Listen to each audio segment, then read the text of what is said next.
Salut, est-ce que tu savais que tu pouvais dormir dans ta Tesla? Je te montre le mode camping.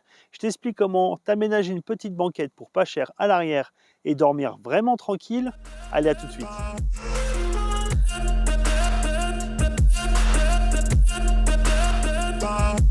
Donc voilà, on va déjà commencer par se trouver un petit coin tranquille pour dormir à la belle étoile.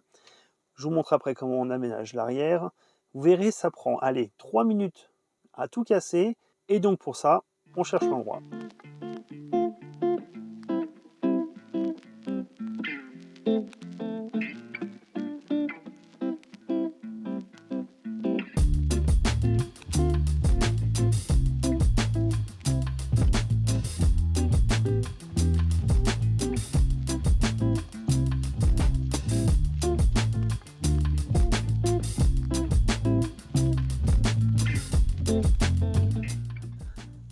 Donc voilà, pour le test, j'ai pris 4 coussins de mobilier de jardin, tout ce qu'il y a de plus classique, et un surmatelas une personne que je vais venir positionner dessus, je vais vous montrer, histoire de stabiliser les coussins et puis d'avoir un tout petit peu plus de confort. Donc ici, on retrouve 2 boutons qui vont permettre de baisser les 2 sièges à l'arrière pour faire une grande banquette. Et ensuite, après, on va venir enlever la planche de coffre, tout simplement, en la relevant.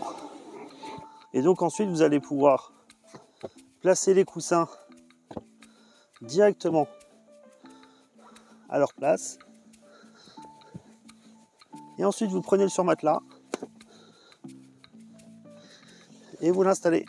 Donc voilà, à peu près 3 minutes le temps de faire l'installation, pas plus. Et vous voyez, c'est assez rapide. Les coussins, j'ai regardé les 4, on peut les mettre dans le frunk sans que ça pose problème. Il y a juste ça, après ça, vous pouvez le mettre dans le coffre en dessous. Et après, vous avez l'accès au bagage. Et après, c'est tout bon. Vous n'avez plus qu'à vous installer tranquille. Je vais vous montrer à quoi ça ressemble. Sachant que moi, je suis un peu corpulent, vous allez voir, il y a quand même de la place. Et donc, comme vous pouvez voir, il y a encore de la place à côté. Facilement pour une autre personne. Et pour ressortir, rien de plus compliqué, vous sortez par le coffre. Pas besoin de ramper avec le modèle Y par rapport au modèle 3. Là, l'haillon s'ouvre largement, facilement, pour pouvoir vous laisser sortir de la voiture. Et après, vous n'avez plus qu'à profiter. Et donc voilà à quoi ça ressemble à l'intérieur. Vous voyez, il y a quand même de la place. Et donc voilà, je vous montre aussi l'avant. Vous voyez, le siège, il n'est pas avancé à fond. Donc pour ceux qui ont peur, du coup, d'être trop grand, vous pouvez encore avancer le siège. Vous aurez la tête un peu dans le vide.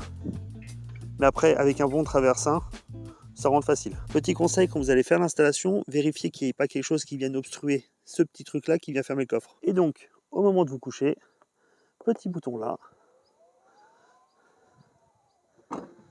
et vous pouvez faire dodo. Et donc, quand vous êtes dans la voiture, vous allez directement sur la ventilation. Et donc là, quand la voiture est bien en mode parking, vous avez les 3 options qui s'affichent là. Et vous avez le mode camping. Donc voilà, le mode camping, c'est un mode qui va rester actif jusqu'à 20% de la batterie. L'idée, c'est que vous puissiez repartir avec votre voiture. Donc là, quand vous le lancez, vous pouvez régler la température directement avec le doigt. Donc petit rappel, vous n'êtes pas obligé de tapoter sur les côtés. Vous restez appuyé dessus, puis vous déplacez sur les côtés, ça marche aussi bien. Donc là, pour cette nuit, moi, je vais mettre à 21 et quelques. Je ne vais pas mettre en auto. Je vous explique pourquoi. En fait, en auto, au début, ça souffle fort pour se mettre à la bonne température. Moi, je n'ai pas spécialement envie que ça carbure tout de suite. Et je préfère être libre de choisir, en fait, la vitesse de soufflerie. Je le mets à 2, comme ça, toute la nuit, ça souffle à 2.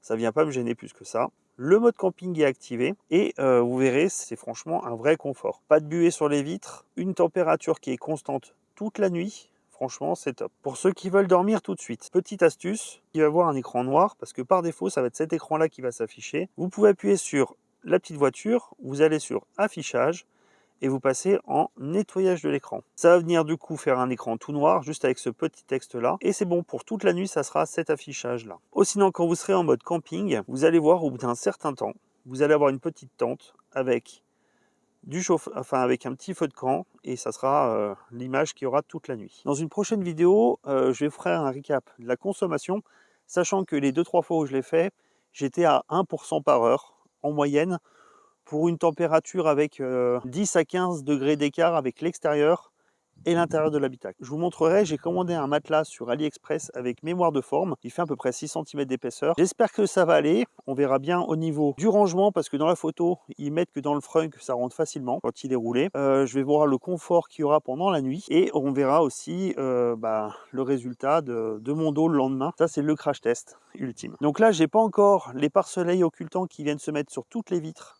de l'habitacle. Je les ai commandés, ils vont arriver plus ou moins en même temps que le matelas. Je vous ferai une petite vidéo pareil pour vous montrer comment ça s'installe, les petites difficultés qu'on peut avoir suivant les modèles, et puis je vous montrerai comment c'est occultant à l'intérieur de la voiture. Sachant que j'ai pas pris ceux qui prennent le toit panoramique, je préfère dormir à la belle étoile, voir un peu les étoiles tranquilles, mais avec le confort du mode camping. Allez, on se retrouve pour une prochaine vidéo.